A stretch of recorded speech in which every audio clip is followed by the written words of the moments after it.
about technical issues is that they're technical. For me, the problem with some technical issues is that they are non-degree.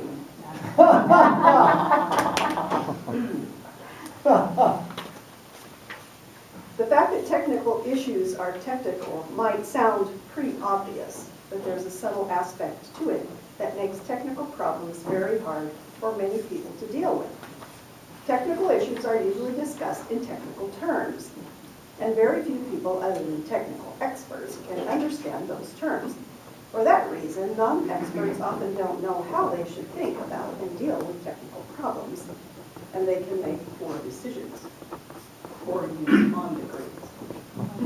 The challenge for experts is to think of ways to discuss those problems in language that non-experts can understand. Since most experts can't do that, or don't want to do that, this evening, for one of the elective projects in level 3 of the Engaging Humor path, Lloyd Smith will take a shot at it. Lloyd Smith and the End of the World as We Know It.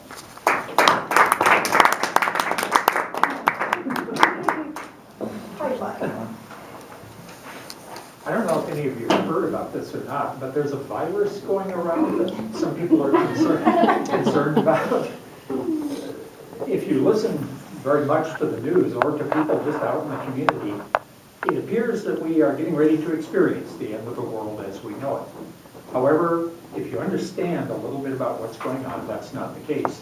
So my goal tonight is to talk about biological science in a way that you don't have to be a biological scientist, which is probably a good thing. Those classes involve a lot of reading messy stuff, cutting frogs open and like that.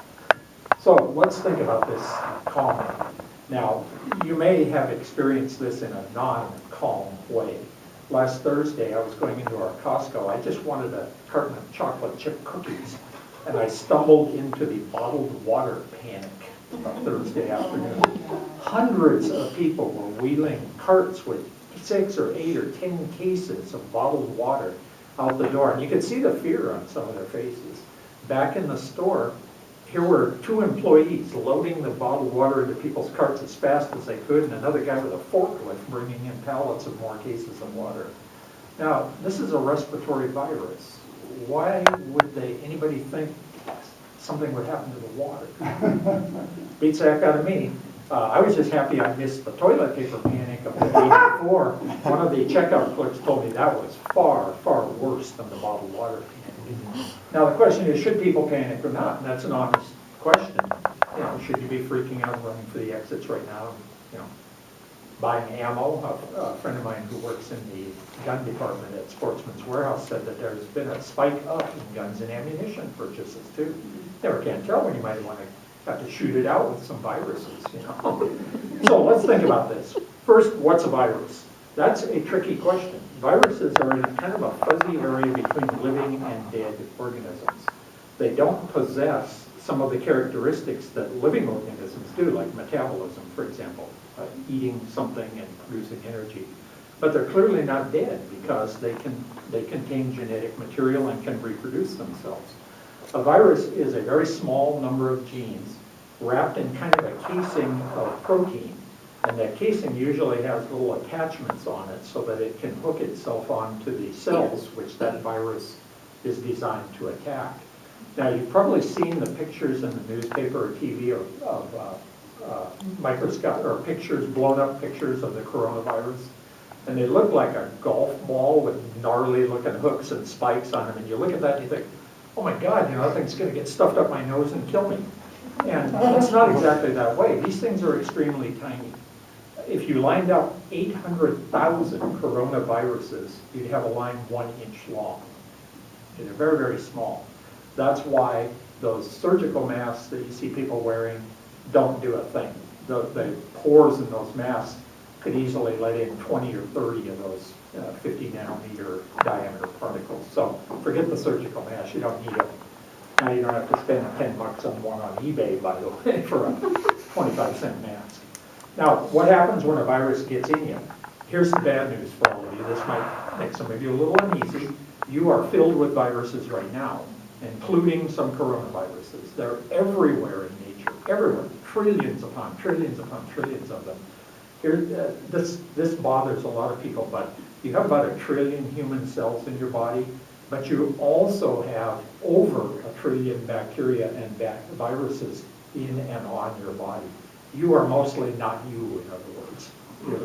You're various organisms with scary sounding Latin names, but hey, don't let it bother you the next time you scratch an itch or something. It's just a few thousand bacteria or viruses messing with you. So anyway, they're all over the place. They're stuffed inside of you. Most of them are harmless or create very small harms. For example, how many of you have had a common cold? Congratulations, you're a survivor of either a coronavirus, or 4 of those that cause common cold, or more likely a rhinovirus. There are about 100 of those that cause common colds. That's why there's no immunity to a common cold. There are over 100 different common colds that cause them. Anyway, viruses get in your body, usually through your mouth, nose, or eyes, and that's why they tell you not to touch your mouth, nose, or eyes, because that's the most common way to get inside your body. In the case of this coronavirus, it's designed as a respiratory virus, so it's designed to attack respiratory tissues, specifically, pardon me, the cells in your lungs. So when it finds a cell, those little gnarly looking hooks and barbs and stuff on them match up with some receptors on the cells in your lungs. They attach to them. The virus pushes its genetic material into that cell that it's attached onto.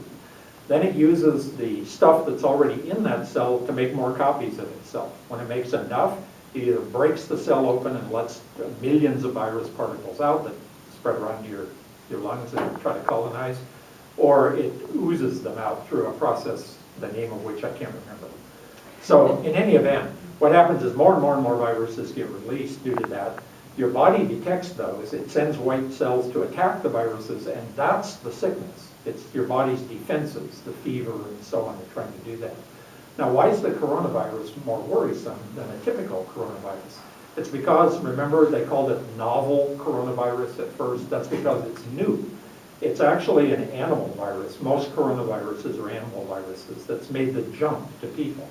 There are others of them that have done that too. Remember the SARS crisis a few years ago and the MERS crisis? Those are both coronaviruses that made the jump. Now here's the point. What will happen after a while, as more and more people survive this, and almost everybody who gets infected does survive it, there will be a kind of a herd immunity grow, and this will no longer be a problem, just as SARS and MERS are not problems right now. You will remember that both of them were going to be the end of the world as we know it too. Anyway, there's reason to be hopeful about this. This morning in China, they closed down 11 of the 18 hospitals they built to treat coronavirus patients because there aren't enough patients to fill them anymore. Their rate of infection is dropping down. They think it'll reach 0 by the end of March. Apple reopened all of its factories in Wuhan province this morning because the government said, go ahead, there's no reason to keep people separate. And probably, right now, there are probably lots and lots of people, thousands, maybe hundreds of thousands in the U.S. who have the virus and don't have symptoms or anything. Here is a prediction, well, 2 predictions. One, within about a week, you're going to hear that the number of cases in the U.S. has spiked way, way up. But the reason for that is that they are going to be testing more people. They're now producing enough test kits to test people. The second prediction is this. No matter what anybody knows about this, they're going to freak out. You should not be among the freakies or freakers or whatever, because this is likely to be okay. Likely to be okay. I decided not to mention the Spanish flu of 1918, a coronavirus flu that killed 50 million people. But anyway, don't worry about that.